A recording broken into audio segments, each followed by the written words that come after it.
Saudações memeárquicas, eu sou Rodrigo Goulart, professor de História, e este é o canal Memearquia.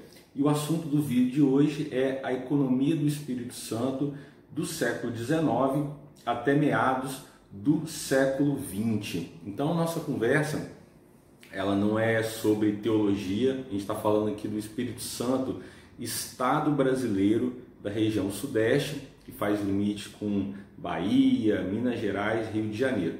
Então, a nossa reflexão de hoje, ela explora quais os principais processos, ou as principais dinâmicas da economia do Espírito Santo nesse período do século XIX, o século do 1800, até meados do século XX, do século do 1900.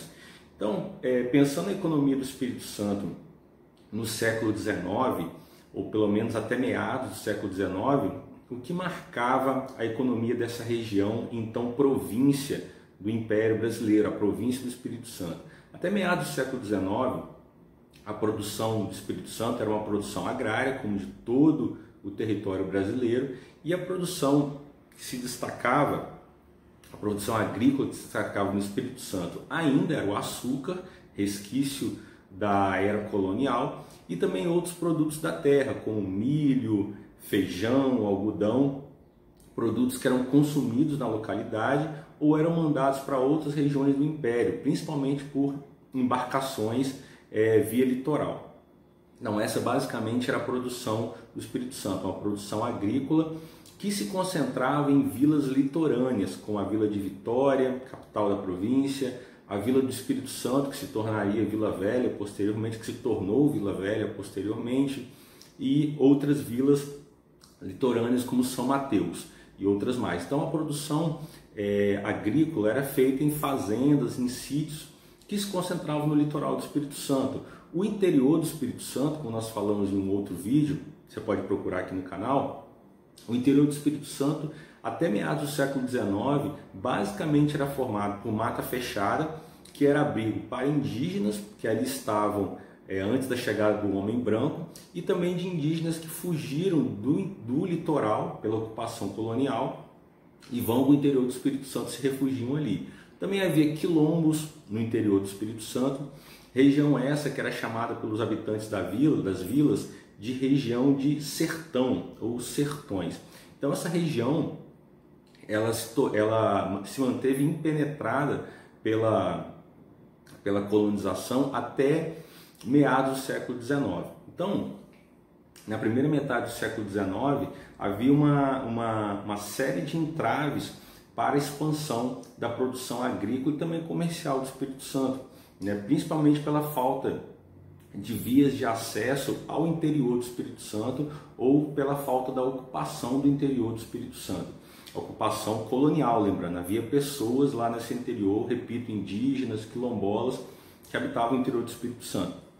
Então a primeira grande iniciativa para expandir a colonização para o interior do Espírito Santo foi a formação ou a construção de uma estrada que ligasse os interiores do Espírito Santo ao litoral, a estrada do Rubim, que foi feita na época do governador Francisco Rubim, que governou o Espírito Santo na década de 1820.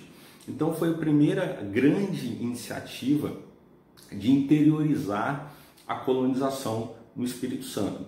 E a construção dessa estrada na década de 1820, o início dessa construção, permitiu o início da expansão da produção cafeeira para o interior do Espírito Santo. Há também uma migração interna para esse interior, mineiros, fluminenses, paulistas vão para o interior do Espírito Santo e ali começam a desenvolver a produção ou desenvolver uma economia cafeeira no interior do Espírito Santo.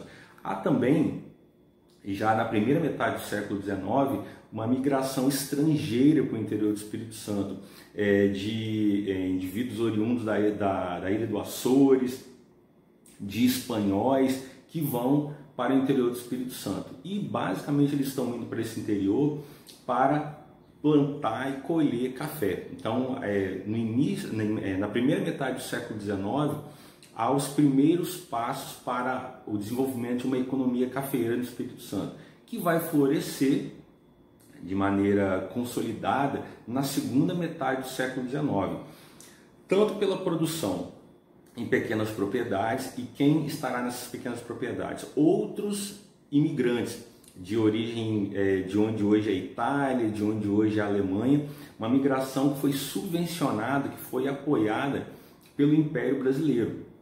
Esses imigrantes europeus que estão vindo para o Espírito Santo e para outras regiões brasileiras na segunda metade do século XIX foram subvencionados. Aqui no Espírito Santo, as terras que eles recebem para produzir são terras financiadas, eles recebem empréstimos para poderem se estabelecer aqui no interior do Espírito Santo para a produção agrícola e principalmente do café. Mas também há uma produção cafeeira feita em grandes propriedades. Surgem então, na segunda metade do século XIX, os barões do café, grandes produtores de café no interior do Espírito Santo. Então, a ocupação colonial do interior do Espírito Santo, a ocupação com uma produção agrícola em larga escala, de forma capitalista, vamos usar esse termo, ela se deu na segunda metade do século XIX, marcada pelo café e também pela presença de uma nova imigração branca das regiões onde hoje é a Itália, de onde hoje é a Alemanha. Esses imigrantes vêm para cá. Então o café ele se torna tão importante para o Espírito Santo que no final do século XIX mais de 90% das exportações do Espírito Santo correspondiam ao café, ou seja, o café era o principal produto exportado pelo Espírito Santo já no final do século XIX. E o café ele marcou a economia do Espírito Santo até meados do século XX. Ele foi o principal produto da pauta exportadora, fonte de recursos para o poder público do Espírito Santo. Até meados do século XX o café ele teve essa importância no Espírito Santo. Se nós tomarmos a década de 1920, por exemplo, nessa década o café, as arrecadações oriundas do café, elas irão financiar, por exemplo, um novo projeto urbanístico para a capital do já Estado do Espírito Santo. Agora é República, não é província mais, é Estado. Então os recursos do café, eles financiaram novos projetos urbanísticos para a cidade de Vitória, capital do Estado do Espírito Santo. Então, para a gente ter ideia da importância do café para o Espírito Santo. E não era apenas aqui, nós sabemos que até a década de 30 e 40, o café era o grande produto da pauta exportadora brasileira, um dos principais produtos para a economia brasileira, principalmente da economia do Sudeste, onde o Espírito Santo se localiza. Só que meados do século XX há uma crise de superprodução, ou seja, grandes quantidades de café são produzidas no mercado e o mercado não consegue absorver essa produção. Então, nós temos uma crise cafeeira que afetou também o Espírito Santo, que era um dos maiores produtores de café no Brasil. Entre os estados, ele é um dos maiores produtores. Então, por conta dessa crise de superprodução, o governo federal brasileiro ele cria uma política de erradicação dos cafezais, ou seja, de cortar aqueles pés de café considerados improdutivos, ou pouco produtivos, ou de baixa qualidade. E o Espírito Santo foi muito afetado por essa política. Nós temos o dado de mais de 1 bilhão de pés de café do Espírito Santo foram cortados. Então, a ideia era cortar esses pés de café, haver uma diversificação da produção agrícola nessas regiões que antes eram produtoras de café.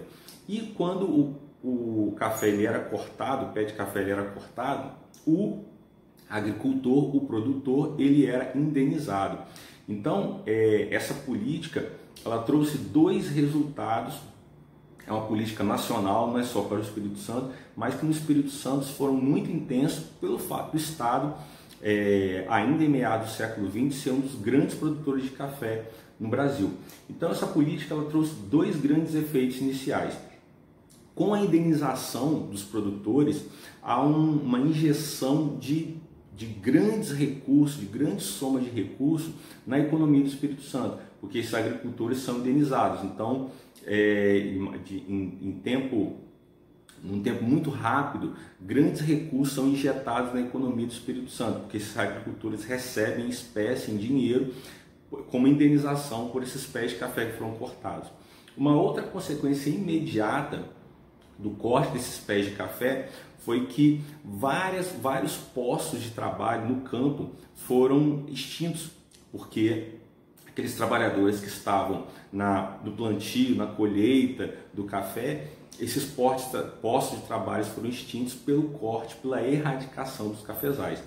Então, a injeção desses recursos como indenização pelos pés de café cortados e o fim desses postos de trabalho no campo, essas duas consequências somadas, elas levarão a uma outra consequência, uma terceira consequência da política da erradicação dos cafezais do Espírito Santo, que foi a soma dessas grandes indenizações, ou seja, muitos recursos na economia, mais a extinção dos postos de trabalho. Esses dois elementos compuseram a base para os chamados grandes projetos industriais no Espírito Santo, ou a um novo momento de industrialização do Espírito Santo em meados do século XX.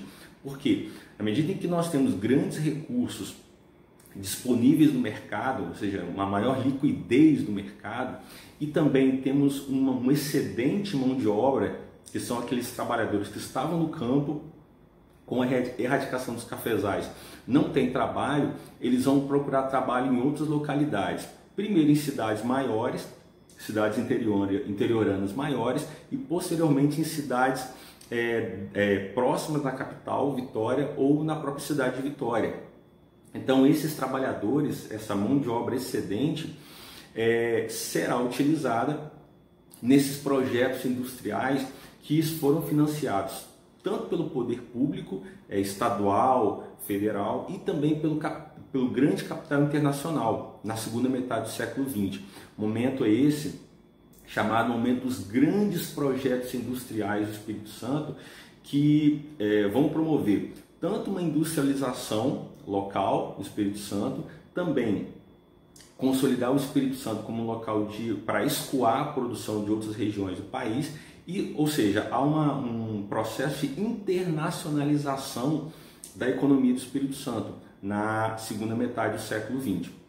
Mas a base para esse processo esteve na liberação desses recursos via indenização para esses agricultores que têm seus pés de café cortados, e pela liberação da mão de obra, pela extinção dos postos de trabalho. Então esses trabalhadores que antes estavam no campo cuidando do café, que estão sem trabalho, vão para cidades maiores, para cidades no entorno de Vitória principalmente, e ali vão atuar tanto na construção desses grandes projetos na segunda metade do século XX, e também em momento posterior, parte desses trabalhadores eles irão atuar nas novas indústrias instaladas. Nem todos, não vai ter trabalho para todo mundo, ou seja, há uma consequência social posterior na segunda metade do século XX, que será o inchaço das grandes cidades, principalmente no entorno da capital, por conta desses trabalhadores que vão para essa região, mas sem nenhum suporte social ou de infraestrutura para serem acolhidos nessas cidades, em termos de educação, saúde, segurança, moradia.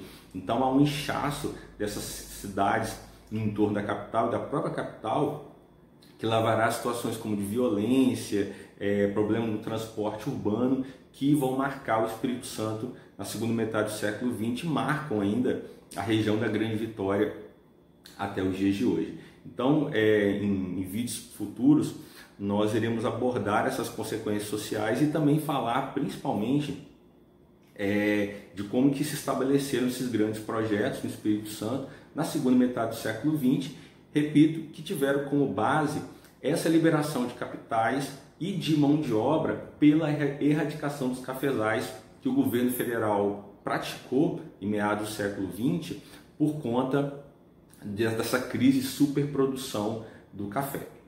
Então, essa é a nossa reflexão de hoje. Espero que vocês tenham gostado do vídeo. Se gostaram, aí deem sua curtida, compartilhem o vídeo, divulguem o nosso trabalho, inscrevam-se no canal, ativem o sininho para receber as notificações de outros vídeos. E como sempre lembro, Memearquia também está no Instagram e no Facebook. Também siga o nosso trabalho nessas outras redes sociais. ok? Um grande abraço para vocês, até a próxima e fiquem bem.